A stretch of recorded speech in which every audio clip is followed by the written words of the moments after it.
uThixo uzokukhupha endlaleni namhlanje. Kukhona abantu engithetha nabo, noma kwabethwa phansi kwathwa phambi kwifamily yakho nakufana isokola. I stand as a prophet.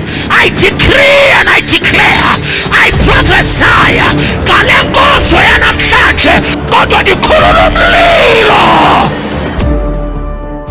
Now Nacho, come out. It's coming out. It's coming out. Nacho, abanye balapha banamahliso kwingaphakathi lapha. I'm assisting that woman. Look, bring her. Acha abantu mabese bafuna ukubakhulula. I begin to walk in the realms of the spirit. As I walk in the realms of the spirit, I begin to see a name like Lubanzi. Umntana wami tata. Umntana wakho. Prophesy. Kubani ovayo? Firstborn yami tata. Firstborn yakho lo. Prophesy.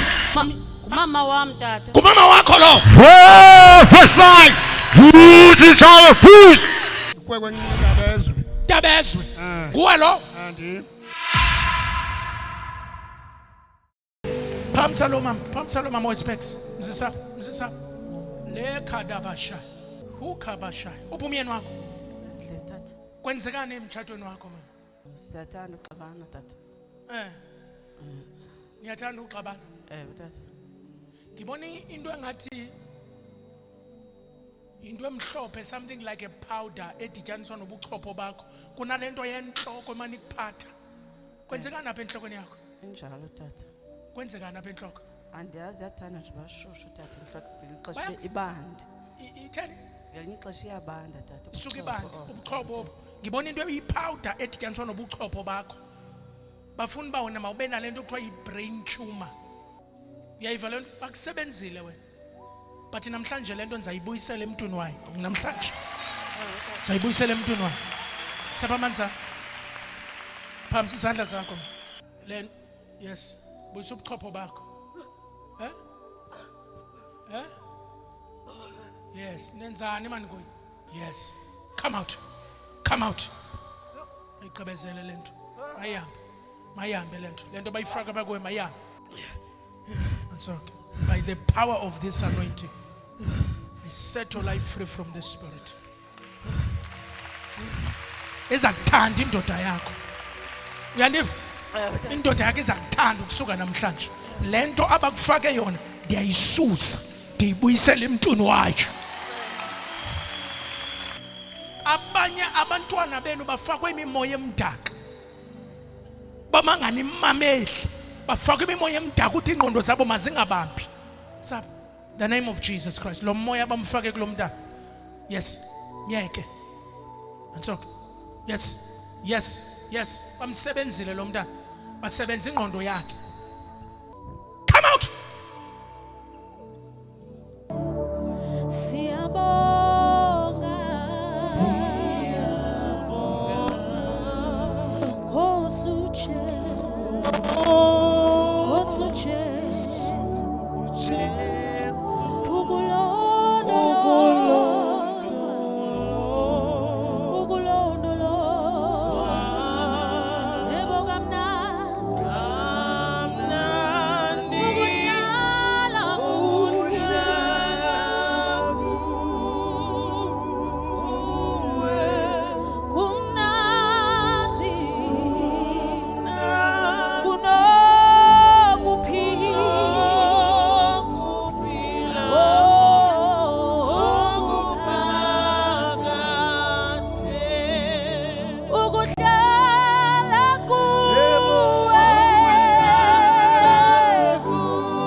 Welcome to a journey of transformation, hope, and abundance.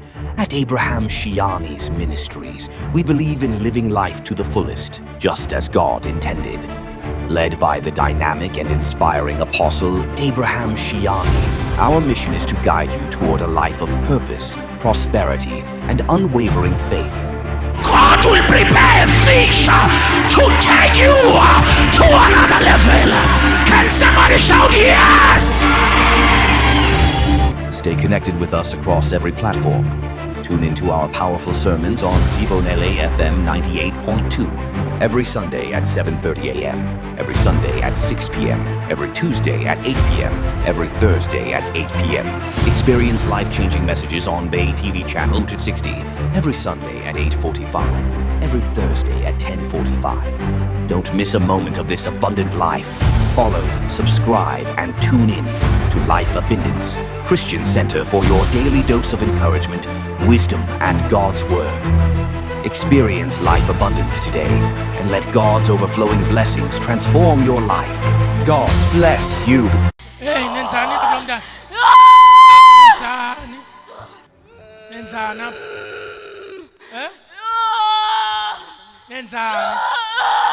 Nimenzani? So, uyayikhupha lidliso. Ndayinyakazisa eswini. Ndayinyakazisa eswini. Ndayinyakazisa eswini. Ndayinyakazisa abaswini. Come out!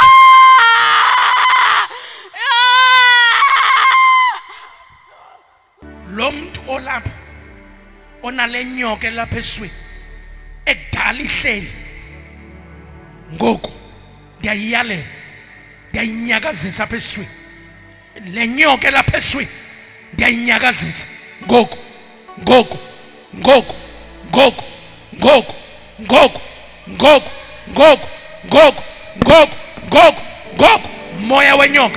moya wenyoka apha eswini chongani yacho kenzeka chongani yacho apha eswini chong niyacho bahambe nangu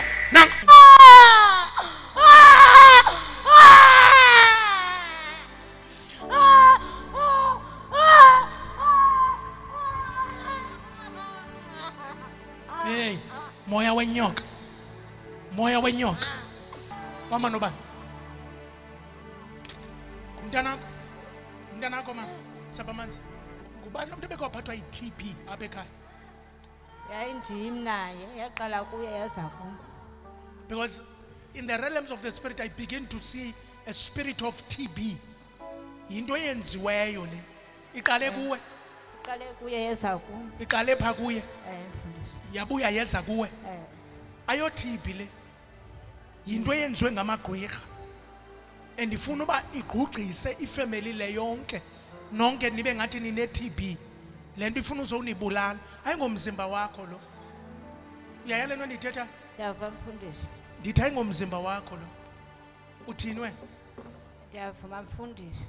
uyafuna ndiyikhuphe le nto Mfundisi. ndizayikhupha le nto Mfundisi. aba bantu abayifake le nto namhlanje abazulala namhlanje if I be a prophet of God namhlanje aba bantu bafake le nto apha abazulala phakamisa izandla because niyayiva le nto ye-TB lo mntana kuthiwe une-TB umamakhe wabanjwa yi-TB kukhona le nto ebizwa ukuthi it's a generational curse isikalekiso sezizukulwana into yayibambe abazali bakho ibuye izobamba wena ibambe obrother bakho abanye balapha babanjwe yiloo nto namhlanje loo nto eyabamba abazali bakho yabamba obrother bakho yabuya yabamba nawe I prophesy namhlanje iyaqhawuka ngegama likaYesu bendithi namhlanje iyaqhawuka ngegama likaYesu.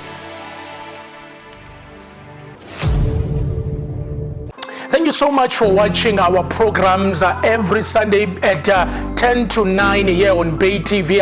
Abraham Shiani, it's my name, and I am your prophet. Join us every Sunday. We are in the mother city, and we are in Cape Town, exactly in Sites here at the hall called Solomon Chuguola. It's next to Sites Plaza and Nolungile Clinic. You can listen as well into our program on Zibonele FM every Tuesday between 8 p.m. and 8:30, as well as on Thursday between 8 p.m. and 8:30, as well as on Sundays at 7:30 till 8. come and be blessed with us. I want you to book your session one-on-one. Intoni one-on-one mphulaphuli? Kulapho ufumana ithuba khona lokuhlala phansi nomprofeti nijongane ubuso ngobuso. Umprofeti akuhlahlube, umprofeti akuxelele indaba zakho into yobana kwenzeka ntoni na empilweni yakho, konakele phi na ebomini bakho, izinto zakho ziyacotha, into zakho zihamba kancane, imali ayibonakali, ugcwele amatyala. Nditsho wena imali ezizalayo awuyiboni nje into oyiphilelayo ngoba into zakho zivaliwe. Umuntu esekhaya ungakwazi ukuhlala phansi nomprofeti, umprofeti akuxelele indaba zakho, umprofeti angaphele lapho akwazi ukubuyisela into yomuntu emntwini wayo. Ungakwazi nokusifonela sikwenzele over the phone. The numbers will appear on the screen. Ufuna ukuva indaba zakho, ufuna ukuprofetwa, okunokwakho kuba mawulungise nje isikhanyiso sakho esingango 500 rands. Sikwazi into yokubana sikulungiselela, uzuphele lapho sakwazi into yokubana sikulungiselele nekombo, izixhobo zikamprofeti ongakwazi into yokubana ube uyazisebenzisa. Masibuyisele into yomuntu emntwini wayo. Yiza mntasekhaya sihlale phansi sixelele indaba zakho, sibuyisele into yomuntu emntwini wayo. I'm waiting for your call and I'm waiting for you to come into our offices. Silapha eKapa in the mother city in Cape Town. Silapha kwa Shoko building. Siphambi kwesikolo ekuthiwa yiLuhlaza High School kude kufutshane negarage ekuthiwa nguBonjo Garage. Even on Saturday sivula ngo9 ekseni siyovala late emalanga ngentsimbi yesine. Book your session for one-on-one.